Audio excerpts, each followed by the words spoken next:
यस्यानन्दतरङ्गशीकरसमा स्वादेन देवासमे आनन्दाब्धिविगाहनं विदधते लोकाश्च मोदान्विता सत्ये सहसै सद्गुरुर्विजयते कारुण्यलीलाधरो हंसानां निजलोकदः सुखकरो बोधेन्दुरत्नाकरः यो ब्रह्माणं विदधाति पूर्वं यो वै वेदांश्च प्रणोति तस्मै तमः देवमात्मबुद्धिप्रकाशं मुमुक्षुर्वै शरणमहं प्रपद्ये मुमुक्षुर्वै शरणमहं प्रपद्ये। प्रेम से बोलिए सद्गुरु कबीर साहेब की, सब संत भक्त समाज की, आज के आनंद की। सत्य पुरुष परमात्मा हम सबके हृदय में विराजमान सद्गुरु कबीर साहेब, परम आदरणीय परम श्रद्धेय महान श्री अमर साहेब जी ब्रिजमोहन, परम आदरणीय सभी भक्त हंसजन, देवियों, सज्जनों, प्यारे बच्चों, परम पावन अवसर आज हम सब लोग मार्गशीर्ष मास की यह पूर्णिमा, जिसे हम अगहन भी कहते हैं, यह पूर्णिमा अंग्रेजी महीनों के अनुसार से, अंग्रेजी वर्ष के अनुसार से ये अंतिम महीना प्राय करके होता है मार्गशीर्ष महीना। और इसी प्रकार ये दिसंबर 2024 के लिए अंतिम पूर्णिमा। सद्गुरु कबीर साहब की वाणियाँ हम सब लोग जानते हैं, न केवल कबीरपंथी अपितु हमारे हिंदू संस्कृति से जुड़े हुए जितने भी संप्रदाय हैं, सभी लोग सद्गुरु कबीर साहब की वाणियों को अपने प्रवचन में, अपने जीवन में उतारते हैं। हम सब लोग उनके द्वारा गाए हुए भजन, साखियाँ हम सब लोग बराबर श्रवण करते हैं। सद्गुरु कबीर साहब आज के 626 वर्ष पूर्व जब भारत में आए, भारत ही नहीं पूरे विश्व भर में एक धार्मिक संक्रमण, सांप्रदायिक संक्रमण का समय था और एक ऐसा अवसर जिसमें सभी लोग अपनी अपनी बड़ाइयों में लगे हुए थे और अपने अपने संप्रदाय के कर्मकांड को ही सर्वश्रेष्ठ बता रहे थे। सद्गुरु कबीर साहब जब आए तो भारत में यवन शासन था और उस समय जो स्थिति थी भारत की, एक ऐसी स्थिति जिसमें सनातन हिंदू संस्कृति, चाहे वो किसी भी संप्रदाय के हों, सब लोग अधीनता से जीवन जी रहे थे। अर्थात उस समय न तो खुल करके मंदिरों में पूजा कर पा रहे थे, न यज्ञ कर पा रहे थे और न ही किसी अन्य जो भी धार्मिक अनुष्ठान थे कर पा रहे थे। सद्गुरु कबीर साहब का आगमन ही इसलिए हुआ था कि वो सभी संप्रदायों के आध्यात्मिक विशेषता को सम्मुख ला करके सबको समान रूप से जीने का अवसर प्रदान करें।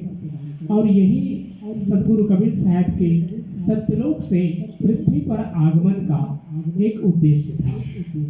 सद्गुरु कबीर साहब ने कहा, मानुष जन्म दुर्लभ है, मिले न दूजी बार, पक्का फल जो गिर पड़ा, बहुरिन ला गए डार। हम सब लोग श्वासों के अनुसार जीवन जी रहे हैं, अर्थात हम सब लोग सामान्यतः अपने जीवन को दिन, महीने, वर्ष में गिनते हैं, लेकिन वास्तव में हमारे जीवन की गिनती श्वासों से है। किसके पास कितने श्वासों का संकलन है, क्रेडिट है, यही जीवन की आयु है। सद्गुरु कबीर साहब कह रहे हैं कि एक लंबी जन्म जन्म की यात्रा करते हुए ये मनुष्य जन्म मिला है और इस मनुष्य जन्म का जो मिलना है अपने आप में एक विशेषता इसलिए है क्योंकि परमात्मा ने इस पूरे पृथ्वी को संरक्षण करने के लिए मनुष्य को ये योग्यता प्रदान किया या उसको भार दिया या कर्तव्य बोध दिया। इस पृथ्वी का रक्षण आपकी जिम्मेदारी है, पूरी मनुष्य जाति की। मनुष्य अपने बल से नहीं, अभी तो अपने बुद्धि से विशेषता प्राप्त करता है।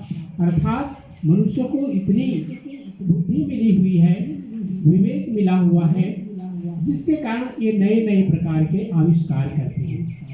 जिन चीज़ों को प्राचीन ग्रंथों में लिखा गया था और हम सब लोग एक समय था, आज के 50 साल 100 साल पहले हम उस पर विश्वास नहीं करते थे, आज वो प्रत्यक्ष हम देख पा रहे हैं।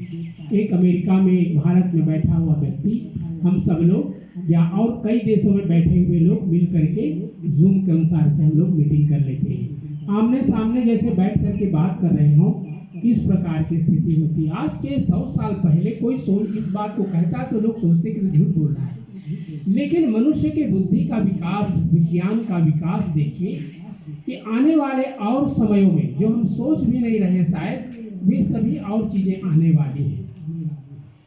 तो मनुष्य के जीवन की बुद्धि की विशेषता, सदगुरु कबीर साहब ने कहा कि मानव तुम्हारा विशेषता इसलिए है क्योंकि शरीर तो सभी के पास में है, जितने भी जीव जंतु हैं इस पृथ्वी पर सभी के पास में, किंतु मनुष्य के साथ जो विशेष बुद्धि होने कारण से, विवेक होने कारण से इसकी विशेषता है, मानुष जन्म दुर्लभ है, मिले न दूजी बार न मिलने की जो बात सदगुरु कबीर साहब कह रहे हैं, न केवल कबीर साहब बल्कि अन्य भी हमारे, चाहे संस्कृत के दर्शन के ग्रंथ हों, श्लोक हों, वेद की ऋचाएं हो, सभी लोग इस बात को प्रस्तुत करते हैं कि मनुष्य का जीवन दोबारा नहीं मिलता। ये एक प्रकार से मनुष्य जीवन की जो विशेषता है वो इसलिए क्योंकि हम इस जीवन को पार करके सत्यलोक को प्राप्त कर सकते हैं, स्वर्ग को प्राप्त कर सकते हैं, या फिर अपने अपकर्मों से नरक को भी प्राप्त कर सकते हैं। दूसरे अन्य अगर हमारे कर्म शुभ होंगे तो दोबारा मनुष्य जीवन के अलावा भी अन्य जीवन हमें प्राप्त हो सकता है। तो ये एक अवसर है हम सब लोगों के लिए कि हम इस जन्म में आकर के अपने जीवन को, अपने सामाजिक कार्य, ऐसा नहीं कि सदगुरु कबीर साहब ने कहा हो कि आप पारिवारिक कर्तव्यों को छोड़ दीजिए, सामाजिक कर्तव्यों को छोड़ दीजिए, नहीं। इसलिए साहब कबीर ने एक बहुत सुंदर भजन कहा कि संतोष सहज समाधि भरी है, जहाँ जहाँ जाऊँ सोई परिक्रमा, जो कुछ करूँ सो पूजा। अगर हमारे कर्म निस्वार्थ होंगे तो कर्म हमारे पूजा बन जाएंगे। ये सदगुरु कबीर साहब का उपदेश कि जो हम कार्य करते हैं अगर उसके प्रति हमारा संवेदना सकारात्मक है तो वो सभी कार्य हमारे जीवन के पूजा बन जाते हैं। चलना हमारा परिक्रमा, भोजन करना परमात्मा को भोग लगाना। हम कोई भी बातचीत करते हैं अगर वो सत्संग से जुड़ा हुआ बातचीत है तो अपने आप में परमात्मा का गुणानुवाद है, उनकी प्रशंसा है, उनका कीर्तन है। तो हमारे सभी कर्म पूजामय बन जाते हैं यदि हमारा संकल्प शुभ है। शिव संकल्प अस्तु, इसलिए बार बार यजुर्वेद में कहा गया कि हमारे संकल्प शुभ होने चाहिए, शिव संकल्प अस्तु। अर्थात जो भी हम विचार करते हैं, चिंतन करते हैं, अगर वह अपने लिए, परिवार के लिए, समाज के लिए अगर वो शुभ है, कल्याणकारी है, तो वह अपने आप में एक शुभ कार्य करते हुए पूजा का रूप धारण कर लेता है। तो सदगुरु कबीर साहब कह रहे हैं क्योंकि वह परमात्मा का जो स्वरूप है, तदे जति तन्ने जति तद्दूरे तद्वंतिके तदंतर से सर्वस्य तदु सर्वस्यास्य बाह्यतः। अर्थात वह परमात्मा हम आपके रूप में जितने भी चलने वाले जीव जंतु हैं उसके अनुसार से परमात्मा चलता है, क्योंकि हम सब के अंदर परमात्मा का ही अंश है। तद न एजति, एजति का अर्थ होता है चलना, अर्थात परमात्मा नहीं चलता है। किस रूप में नहीं चलता है? जैसे मूर्ति है ना, ये जिस पर हम बैठे हैं, आप जिन कुर्सियों पर बैठे हुए, या ये जो मंदिर हमारा कबीर धाम से, ये चलता नहीं, एक जगह स्थिर है, लेकिन परमात्मा उसमें भी विद्यमान है क्योंकि परमात्मा सब जगह है। तो तद ए जति तद न ए जति तद दूरे, वो दूर किस लिए है? क्योंकि हम और जो दूर की चीजें हैं उसके अनुसार से, क्योंकि परमात्मा दूर में भी है और सन्निकट भी है। तद दूरे तद द्वंद्वी, वो हमारे अंदर भी है। तदंतर से, वो सभी के अंतर मन में है, अंतर आत्मा में है, और तदु सर्वस्यास्य बाह्यतः, वो सभी के बाहर भी है, सभी के अंदर भी है। ये परमात्मा का स्वरूप, जो लक्षण हमारे वेदों ने दिया, ऋग्वेद ने, यह इस रूप में कि हम परमात्मा को सर्वत्र देख सकें। कभी कभी हम सब लोग अपने मन में, है ना, क्योंकि मनुष्य है तो मनुष्य के साथ साथ तीन गुण जुड़े हुए हैं, सत, रज और तम। जब तमस हमारे अंदर आता है तो हमारे अंदर काम, क्रोध, लोभ, मोह, मद, मत्सर, ये सारी चीजें हमारे अंदर में आ जाती हैं उस समय, कुछ समय के लिए। और यही मन है, यही मनुष्य है जिसके अंदर में दया है, क्षमा है, परोपकार है, सबके लिए शुभ संकल्प है। तो यही मनुष्य है। तो तीनों हमारी जो प्रकृति है, पांच तत्व के साथ तीन प्रकृति, ये बराबर बदलते रहते हैं, चक्र के अनुसार से बदलते रहते हैं। तो हमारा व्यवहार, हमारी वाणी, हमारे कर्म, सब में बदलाव आ जाता है। तो सदगुरु कबीर साहब कह रहे हैं, मानुष जन्म दुर्लभ है, मिले न दूजी बार। पक्का फल, जिस प्रकार वृक्ष में फल लगते हैं और पक जाने के बाद गिरता है, वो दोबारा वह फल वृक्ष में नहीं लगाया जा सकता, क्योंकि वो टूट चुका है। यही हमारा जीवन है, जो मिला है हमें समय, उसका हम सदुपयोग करें। प्रत्येक वर्ष ही नहीं, प्रत्येक महीना ही नहीं, प्रत्येक दिन ही नहीं, प्रत्येक पल हमारा एक शुभ होना चाहिए, इसका हमें प्रयास करना चाहिए। क्योंकि जीवन में जो आज है कल नहीं आएगा, जो कल आएगा वो परसों नहीं आएगा। प्रत्येक पल बड़ा ही मूल्यवान है, इसका हमें ध्यान रखना है। तो आप सब लोग आज के इस 2024 के अंतिम पूर्णिमा में, मार्गशीर्ष महीना अगहन मास की पूर्णिमा में आप सब लोग पधारे हैं। हमारे परम आदरणीय, परम श्रद्धेय महंत श्री अमर साहिब जी बृजमोहन, उनकी परम श्रद्धेया माता जी श्रीमती भक्तिमती शांति बृजमोहन महंत साहब की धर्मपत्नी श्रीमती सुदक्षिणा बृजमोहन जी, उनकी बड़ी कन्या दक्षयानी, कुमारी दक्षयानी बृजमोहन, उनकी द्वितीय कन्या कुमारी देवजना बृजमोहन, उनके पुत्र श्री मुकुंद बृजमोहन। आपके द्वारा आज का प्रसाद और महाप्रसाद की तैयारी की गई है। आज का पूजा विधि आपने दिया और बहुत मेहनत से मैंने देखा, सभी परिवार मिल करके आप लोगों ने पूजा की तैयारी की और लोगों ने मिल करके महाप्रसाद की तैयारी की। और आप सब लोग जितने भी हैं इस गुरुधाम में आते हैं, अपनी श्रद्धा और भक्ति समर्पित करते हैं पूजा में। आप सबका जीवन सुखमय हो, मंगलमय हो। साहब जी और साहब जी का परिवार, सभी की जो मंगल कामना है, सबके अंदर में जो शुभ कामना है, सत्य पुरुष परमात्मा पूर्ण करें, ये साहब से प्रार्थना करें। साहब जी की आज की पूजा का विशेष उद्देश्य,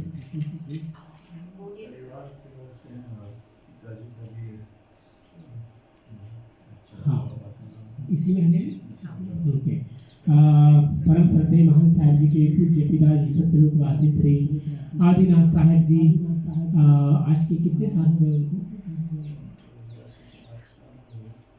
8 साल उनके चलावा के हो गए।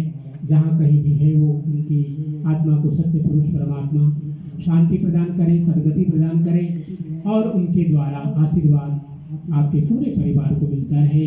आपके जो अनुज है छोटे श्री राजीव रामबरन जी, सॉरी रामबरन का नाम राजीव बृजमोहन साहब अपने घर पर है भाई, उनके लिए भी सत्य पुरुष परमात्मा से प्रार्थना कि वो स्वस्थ रहे और उनकी भी शुभ संकल्प पूर्ण हो।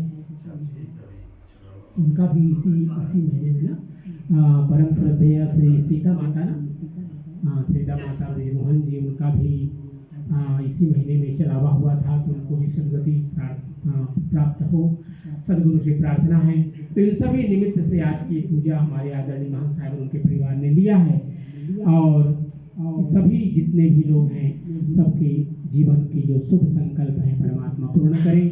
और आप सब लोग जो आज की इस पूजा में आए हैं, आप लोगों में से काफ़ी लोगों ने व्रत किया है और हम सब लोग जानते हैं कि पूर्णिमा में व्रत के बाद ये सात्विक ज्ञानानंद चौका आरती और उसके बाद फिर महाप्रसाद आप सब लोगों को प्राप्त होगा।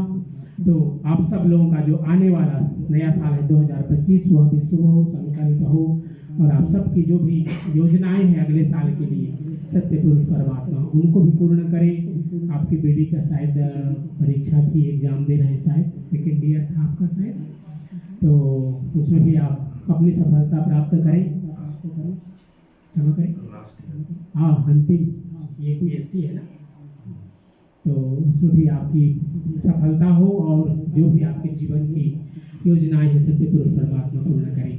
आइए साहब के पावन नाम का संकीर्तन करते हैं। और एक और सूचना कि अगले साल की जो पूर्णिमा पड़ेगा जनवरी में, वो 12 जनवरी को पड़ेगा, रविवार का दिन होगा।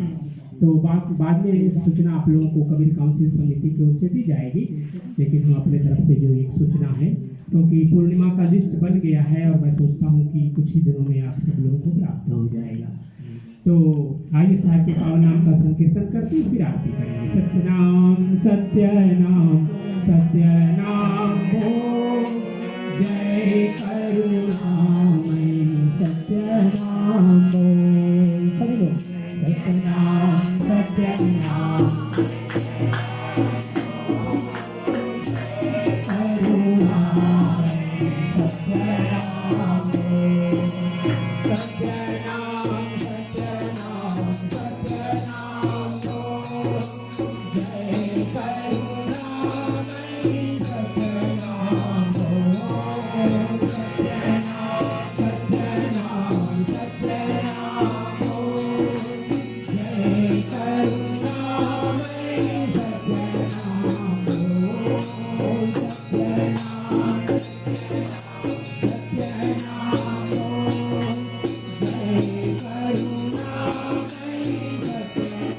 हो, सत्यनाम सत्यनाम सत्यनाम हो, जय करुणामय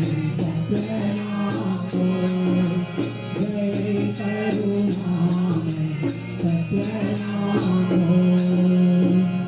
सत्यनाम सब लोग मिल करके बंदगी करें। साहेब बंदगी, साहेब बंदगी, साहेब बंदगी। एक अनौपचारिक सूचना आप लोगों के लिए, आप लोगों को मालूम है कि हर 15 दिन पर एक कार्यक्रम चलता है सदगुरु कबीर साहब जी का ज्ञान। तो आप लोग भी प्रयास करें, प्रवचन करना चाहते हैं तो प्रवचन, भजन करना चाहते हैं तो भजन आप लोग सूचित करिए अमर साहब जी को, और कोशिश करिए कि जैसे भजन हम लोगों का जो कबीर साहब के भजन है, ओरिजिनल भजन, उसको हम लोग प्रस्तुत करने का प्रयास करते हैं। तो आप लोग भी उसके लिए तैयारी करें, और जब तैयारी हो जाए तो फिर आप इनको सूचना दें, क्योंकि हम लोग तो कर ही रहे हैं, लेकिन वो सब के लिए कार्यक्रम है, केवल एक व्यक्ति के लिए कार्यक्रम नहीं है। तो हम लोग खड़े होते हैं आरती के लिए। साहेब